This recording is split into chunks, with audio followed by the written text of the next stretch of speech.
Πέθανε 20χρονη δόκιμος του εμπορικού ναυτικού μετά από ταξίδι με δεξαμενόπλοιο στην Ινδία. Πένθος στο εμπορικό ναυτικό μετά την τραγική είδηση του θανάτου 20χρονης ναυτικής δοκίμου.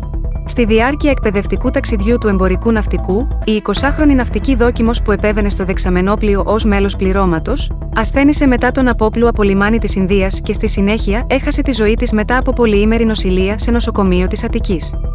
Σύμφωνα με ανακοίνωση του λιμενικού σώματος, η δόκιμος ασθένησε μετά τον απόπλου του δεξαμενόπλοιου από λιμένα Σίκα Ινδίας, με αποτέλεσμα να αποναυτολογηθεί σε λιμένα Σουέζ Αιγύπτου. Η 20χρονη δόκιμος επαναπατρίστηκε στις 2 Σεπτεμβρίου με μέριμνα της εταιρείας μαζί με ιατρικό συνοδό, μεταφέρθηκε σε ιδιωτική κλινική της Αττικής και εν συνεχεία σε νοσοκομείο, όπου και απεβίωσε την 17 Σεπτεμβρίου. Για το τραγικό περιστατικό διενεργείται προανάκριση.